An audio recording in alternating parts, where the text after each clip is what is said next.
나는 이제 이 집을 팔기로 했다. 네? 그게 무슨 소리예요? 어머니, 농담이시죠? 설마 진심이신 건 아니시죠?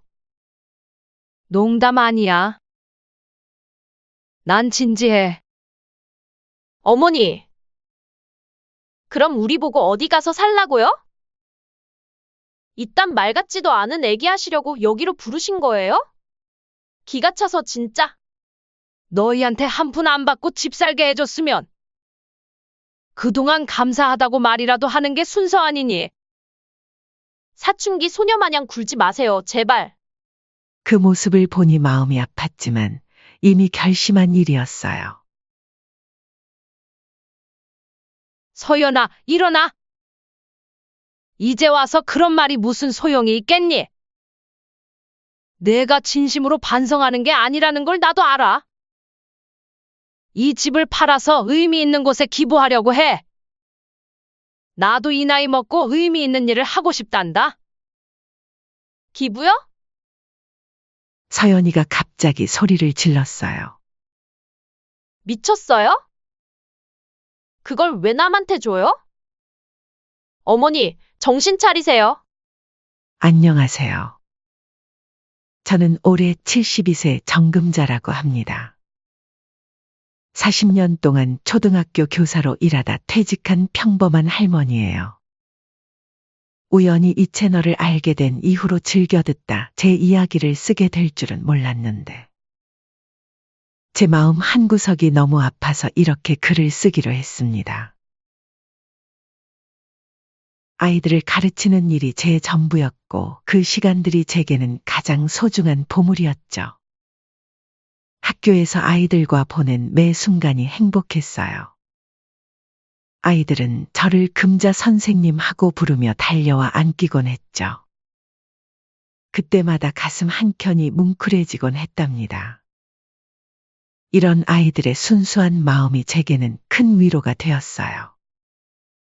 어쩌면 그건 제가 어린 시절 고아원에서 자랐기 때문인지도 모르겠네요. 사랑을 받지 못하고 자란 제게 아이들의 맑은 눈빛은 그 무엇보다 소중했거든요. 고아원에서의 기억. 지금도 선명하게 남아있어요. 추운 겨울날 담요 한 장을 둘이서 나눠 덮고 잤던 기억. 생일이면 작은 찐빵 하나를 서로 나눠 먹던 기억. 그때는 너무 힘들고 외로웠지만 그 시절이 있었기에 지금의 제가 있는 것 같아요. 20살이 되어 고아원을 나올 때 원장 선생님께서 이런 말씀을 해주셨어요. 금자야, 너는 앞으로 많은 사랑을 받을 거야. 그리고 그 사랑을 또 다른 이들에게 나눠줄 수 있는 사람이 되어야 한다. 그 말씀을 가슴에 새기며 살았어요. 교대에 진학해서 선생님이 되기로 결심한 것도 그 때문이었죠. 낮에는 학교에서 공부하고 밤에는 식당에서 설거지를 하며 학비를 벌었어요. 힘들었지만 제가 꿈꾸던 선생님이 될 수 있다는 희망 하나로 버텼답니다. 26의 첫 발령을 받았을 때의 기쁨은 아직도 잊을 수가 없어요. 그리고 그해 겨울 같은 학교 체육 선생님이었던 제 남편을 만났죠. 남편은 제 상처 입은 마음을 따뜻하게 보듬어주는 사람이었어요. 금자 씨, 당신은 참 예쁜 사람이에요. 겉모습도 예쁘지만 그 마음이 더 예뻐요. 그렇게 우리는 연애를 시작했고 1년 후에 결혼했어요. 결혼식은 소박했지만 저희 두 사람에겐 더할 나위 없이 행복한 날이었죠. 그리고 그 이듬해 우리의 아들 재석이가 태어났어요. 여보, 우리 아들 얼굴 좀 봐요. 당신을 쏙 빼닮았네요. 아니에요. 여보 눈매랑 똑같아요. 우리 아들 참 예쁘게 태어났네요. 하지만 행복은 오래가지 않았어요. 재석이가 5살 되던 해 남편은 갑작스러운 심장마비로 하늘나라로 떠나고 말았죠. 그때 저는 무너질 것만 같았어요. 하지만 우리 재석이를 보며 다시 일어섰죠. 엄마가 널 위해서라도 꼭 힘을 낼게. 밤늦게까지 일하고 돌아오면 어린 재석이가 현관문 앞에서 졸며 저를 기다리고 있었죠. 한 푼 두 푼 모아서 마침내 제 집 아파트를 장만했을 때는 정말 꿈을 이룬 것만 같았어요. 허리가 휘어질 정도로 힘들었지만 이 집에서 우리 아들이 행복하게 살 수 있을 거야라는 생각으로 버텼거든요. 재석이는 35살이 되어서야 결혼을 했어요. 며느리 서연이를 처음 본 건 맞선 자리였는데 참 예쁘고 똑똑해 보였죠. 사교육 업체에서 매니저로 일한다고 했어요. 어머님, 저는 항상 어머님 같은 분을 롤모델로 삼고 싶었어요. 남에게 베풀 줄 아는 참 교육자라고 재석 오빠한테 많이 들었거든요. 서연이의 말씨는 조곤조곤했고 첫인상이 무척 좋았어요. 결혼식 날 저는 눈물이 날 정도로 행복했답니다. 하객들은 모두 부러운 듯 저를 바라봤어요. 시간이 흘러 퇴직하고 나서는 제가 평생 모아온 재산을 정리했어요. 남편이 남긴 보험금과 퇴직금 그리고 제가 모은 돈으로 장만한 이 아파트를 아들 내외에게 물려주기로 했죠. 시세로는 10억이 넘는 큰 재산이었지만 저는 전혀 아깝지 않았어요.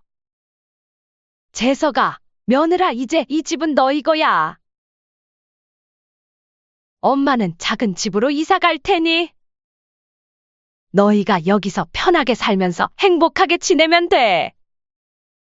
그날 아들과 며느리는 저에게 계속 감사하다는 말을 했었죠. 어머니, 이 은혜 절대 잊지 않겠습니다. 제가 어머님 늘 편하게 모시고 살겠습니다. 나중에야 알게 됐지만 서연이는 그날 친구들과 술자리에서 이런 말을 했다더군요. 시어머니가 이제야 집을 내놓으시네. 어차피 혼자 사시는데 진작 주셨어야 하는 거 아니야? 우리가 전세 살면서 얼마나 고생했다고. 그렇게 전 단칸방으로 이사했어요. 창문 하나 달랑 있는 좁은 월세방이었지만 마음만은 누구보다 편했답니다. 아침마다 동네 한 바퀴 돌고 근처 고아원에 가서 아이들과 시간을 보내는 게 일과가 됐죠. 특히 고아원 봉사활동은 제게 큰 기쁨이었어요. 제가 자란 곳과 비슷한 환경에서 자라는 아이들을 보면서 뭔가 도움이 되고 싶다는 생각이 들었거든요. 아이들은 저를 보면 할머니, 보고 싶었어요. 하고 달려와 안겼어요. 봉사활동을 시작한 지 얼마 안 됐을 때였어요. 아이들을 위해 간식을 사들고 고아원에 가려는데 마침 며느리를 마주쳤죠. 서연이는 제 손에 든 과자와 음료수 봉지를 힐끗 보더니 한숨을 쉬었어요. 어머니, 그렇게 남한테 퍼주고 다니실 돈이 있으시면 저희 생활비라도 좀 보태주시지 그러세요? 요즘 물가가 얼마나 비싼데? 그 말을 듣는 순간 정말 기가 찼죠. 제가 평생 모은 재산을 다 준 것도 모자라 이제는 생활비까지 요구하다니. 하지만 전 아직도 그때가 시작에 불과했다는 걸 몰랐답니다. 더 큰 시련은 그때부터 시작됐으니까요. 어느 날부터인가 며느리 서연의 태도가 눈에 띄게 달라지기 시작했어요. 처음에는 제가 너무 예민한 건가 했는데 점점 그게 아니란 걸 깨닫게 됐죠. 특히 제가 고아원 봉사활동을 다니는 것에 대한 서연이의 반응이 날이 갈수록 냉담해졌어요. 봄이 시작될 무렵 고아원 아이들과 함께 벚꽃 구경을 가기로 한 날이었죠. 아침 일찍부터 도시락을 준비하고 있는데 마침 아들 내외가 아침 산책을 나왔다가 저를 마주쳤어요. 어머니, 또 그 고아원에 가시는 거예요? 며느리의 목소리에는 짜증이 가득했어요. 응, 오늘은 아이들이랑 벚꽃 구경 가기로 했어. 이런 도시락도 준비했단다. 제가 기쁜 마음으로 도시락을 보여주자 서연이는 한숨을 깊게 내쉬더군요. 어머니, 그런 거 하지 마세요. 어차피 그 아이들은 원래 그렇게 사는 거잖아요. 어머니가 그러시니까 저희도 주변 사람들한테 창피해요. 순간 제 귀를 의심했어요. 서연아, 그게 무슨 말이니? 어려운 사람 돕는 게 창피하다니? 솔직히 말씀드릴게요. 어머니가 그런 일 하시는 거? 전 반대예요. 차라리 그 시간에 저희 집 청소라도 해주세요. 제가 얼마나 바쁜데? 정말 실망이다. 어떻게 그렇게 인색할 수 있니? 옆에 서 있던 아들 재석이를 바라봤어요. 재석아, 내 생각은 어떠니? 어머니, 저도 서연이 말이 일리가 있다고 봐요. 저희 바쁜 거 아시잖아요. 그 시간에 손주나 봐주시는 게 어떨까요? 어쨌든 남보다는 자식한테 해주는 게 좋잖아요. 그 말을 들으니 서운하기도 하였지만 일리가 있다 생각도 들어서 그날부터 매주 찾아가서 집안일을 돕기 시작했어요. 그래, 내 자식, 내 아들한테도 좀 더 신경 써주자.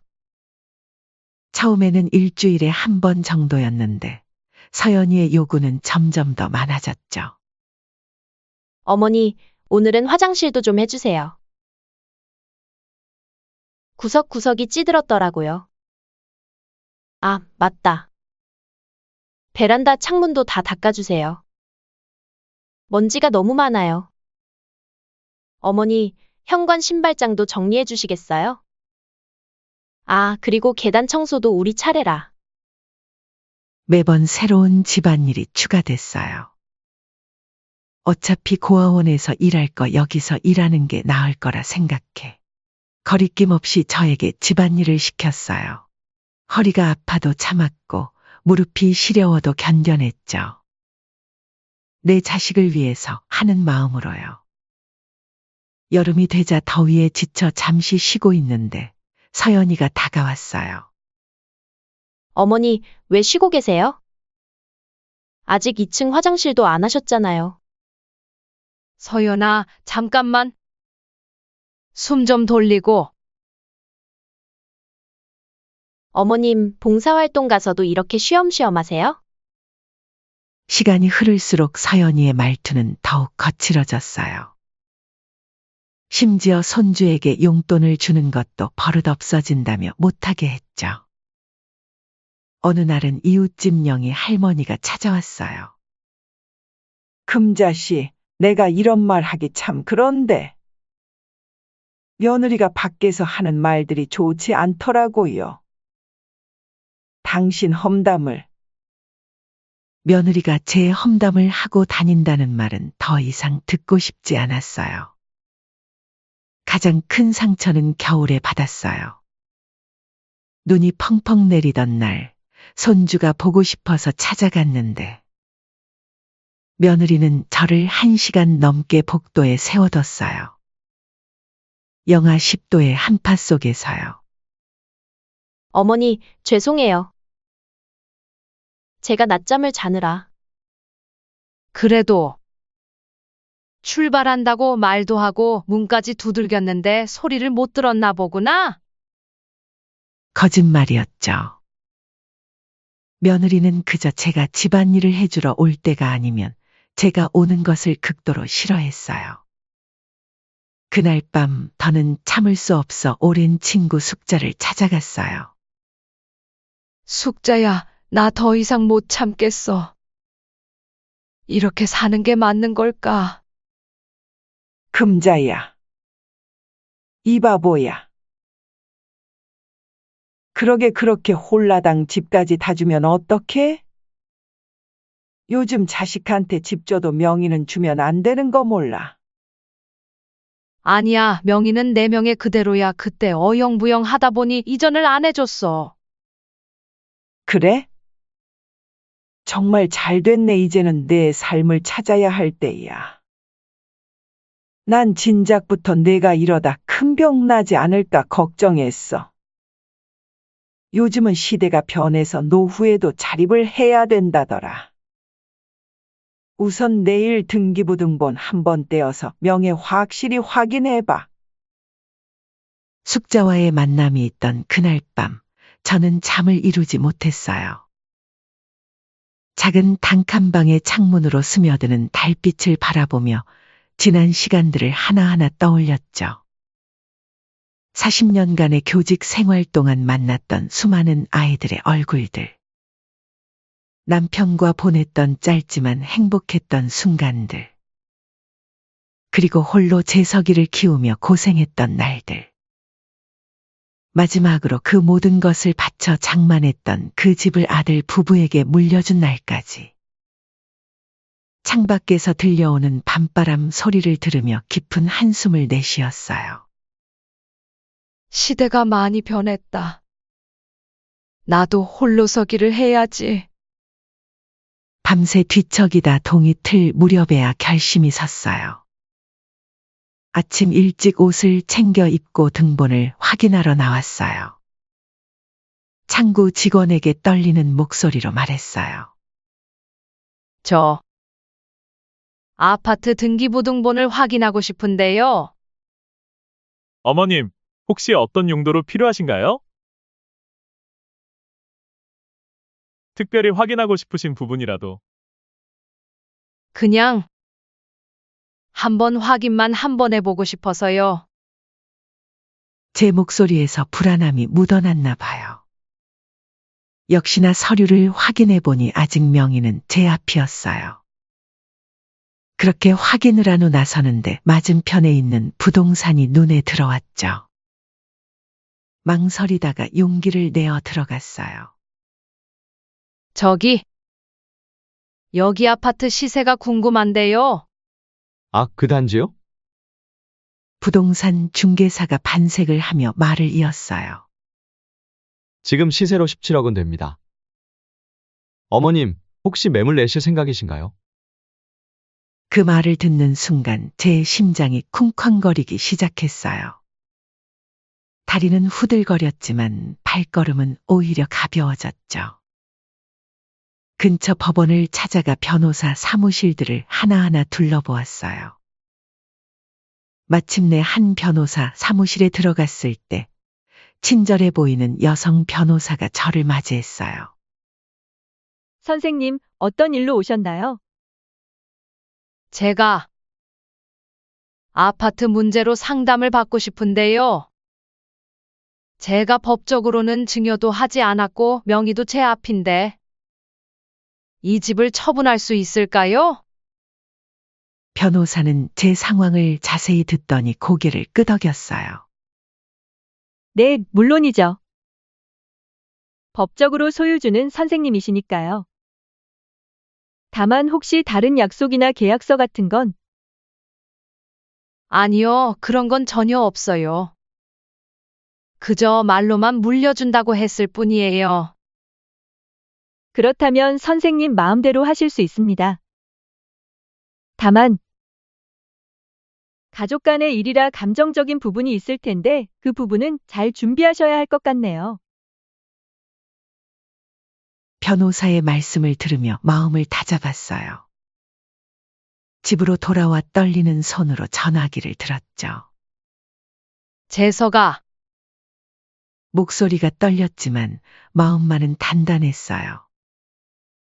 오늘 저녁에 너희 둘 다 시간 되니? 엄마가 할 말이 있어서. 네? 갑자기요?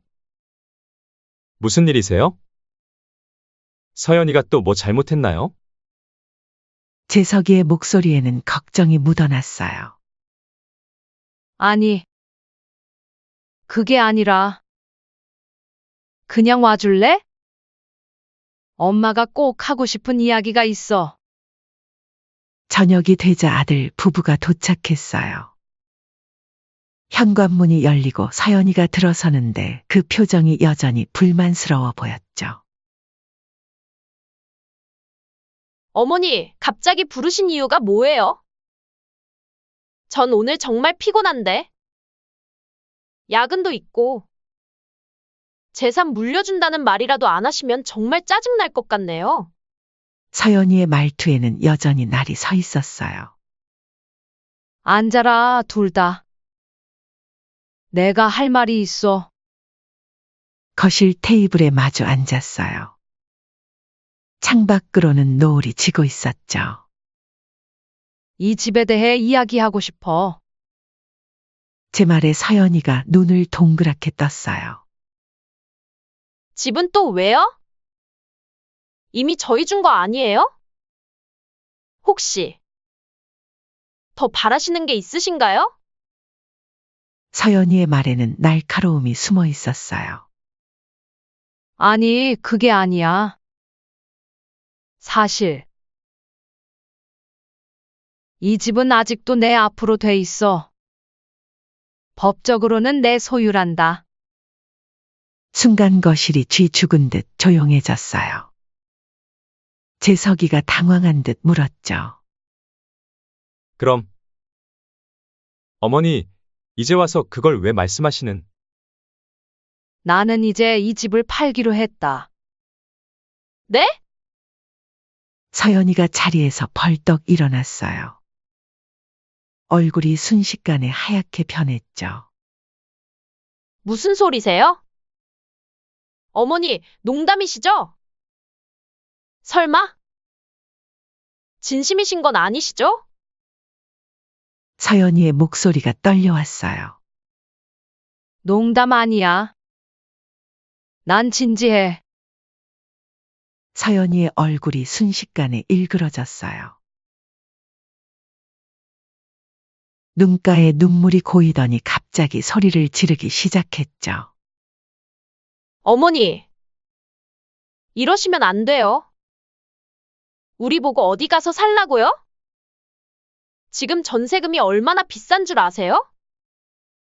이딴 말 같지도 않은 애기 들으려고 여기로 부르신 거예요? 기가 차서 진짜. 어머니가 이러실 줄 알았으면 제가 진작. 서연이의 말이 끝나기도 전에 제가 끊었어요. 진작 뭐? 무슨 말을 하려고? 너희한테 한 푼 안 받고 집 살게 해줬으면 그동안 감사하다고 말이라도 하는 게 순서 아니니? 그 순간 서연이가 갑자기 제 손을 잡았어요. 어머님. 제가 잘못했어요. 이제부터는 달라질게요. 봉사활동도 어머님 마음대로 하세요. 제가 뭐라고 안 할게요. 앞으로는 자주 찾아뵐게요. 식사도 매일 챙겨드리고. 그러니까 사춘기 소녀마냥 굴지 마세요, 제발. 그 모습을 보니 마음이 아팠지만 이미 결심한 일이었어요. 서연아, 일어나! 이제 와서 그런 말이 무슨 소용이 있겠니? 내가 진심으로 반성하는 게 아니라는 걸 나도 알아. 그때 재석이도 무릎을 꿇었어요. 어머니, 제발요. 저희가 잘못했습니다.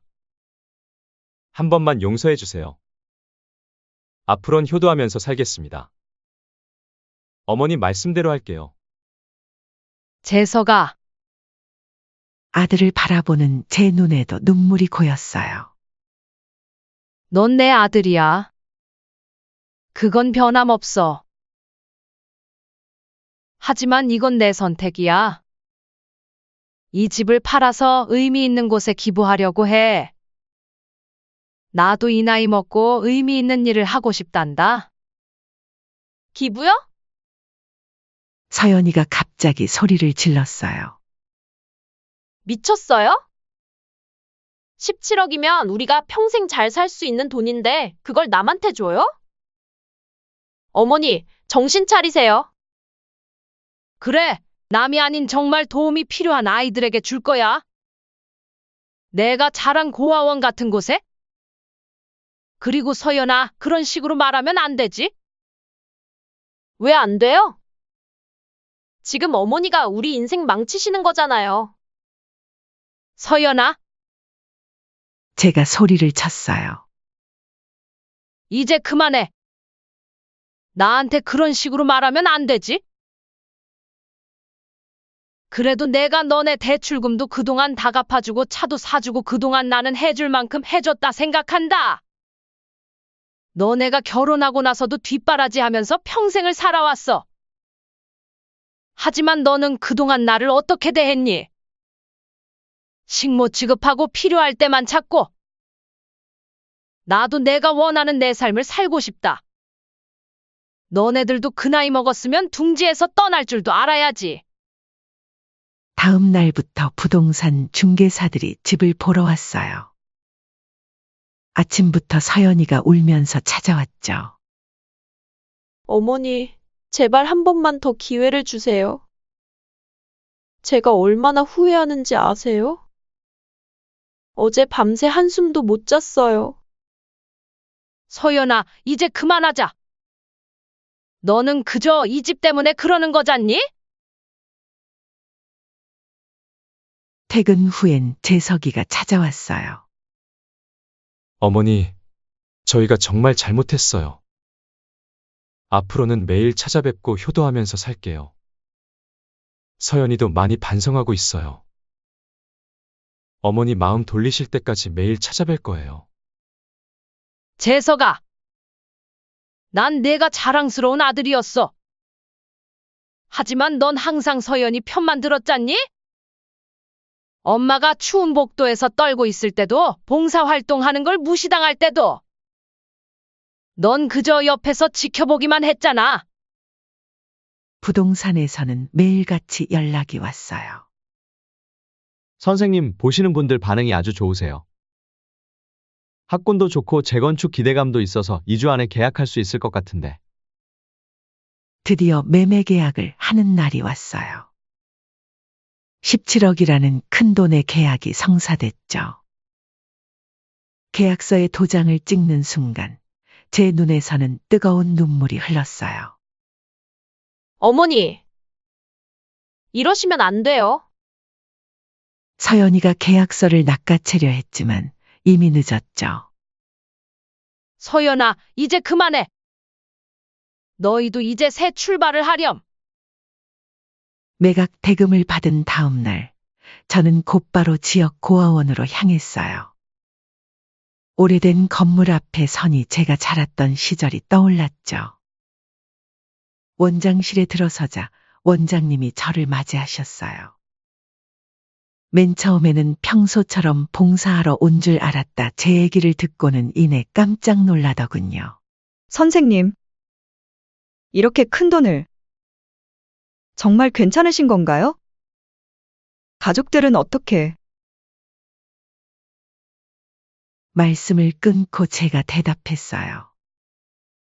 네, 이게 제가 찾은 제 인생의 답이에요.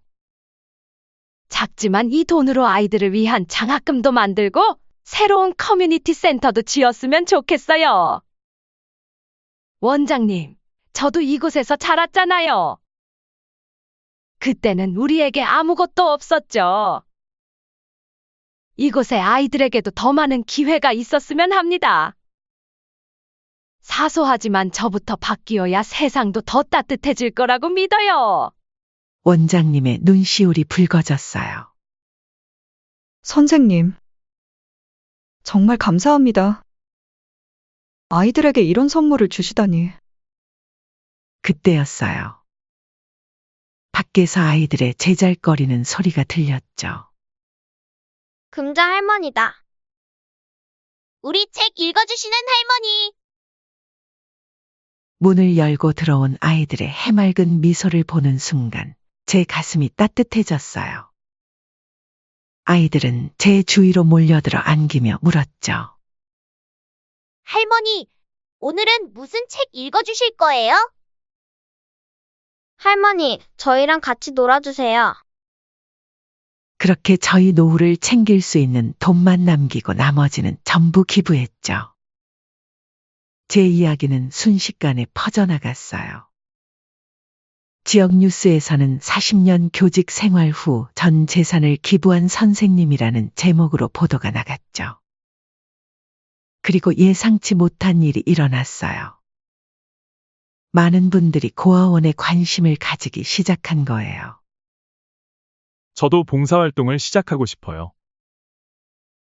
우리도 후원하고 싶은데 어떻게 하면 될까요? 새로운 커뮤니티 센터가 지어지고 장학금 제도가 만들어졌어요. 아이들의 표정이 날이 갈수록 밝아졌죠. 그들의 웃음소리를 들을 때마다 제 선택이 옳았다는 확신이 들었어요. 금자 할머니, 저 이번에 장학금 받았어요. 할머니, 저는 나중에 선생님이 될 거예요. 할머니처럼요. 이제 저는 작은 월세방에서 살고 있지만 제 마음만큼은 그 어느 때보다 부자가 됐답니다. 돈보다 더 값진 것을 찾았거든요. 바로 진정한 행복과 제 자신의 가치였죠. 이제 저는 매일 아침 일찍 일어나 동네 산책을 합니다. 작은 월세방이지만 창문으로 들어오는 아침 햇살이 참 따뜻하게 느껴져요. 지나가는 이웃들과 인사를 나누며 새로운 하루를 시작하죠. 봉사활동은 제 삶의 중심이 되었어요. 제가 기부한 돈으로 세워진 커뮤니티 센터는 이제 지역의 중심이 되었답니다. 노인분들을 위한 프로그램도 생기고 청소년들을 위한 공간도 마련됐어요. 저는 그곳에서 책도 읽어주고 때로는 영어도 가르쳐요. 40년 교직 생활의 경험이 이렇게 다시 빛을 발하네요. 제가 가진 것을 나누면서 오히려 더 큰 행복이 제게 돌아오더군요. 평생 모은 재산을 다 내놓았지만 지금의 제가 더 부자가 된 것 같아요. 마음의 풍요로움이란 게 바로 이런 걸까요? 이제는 더 이상 누군가의 눈치를 보며 살지 않아도 되고,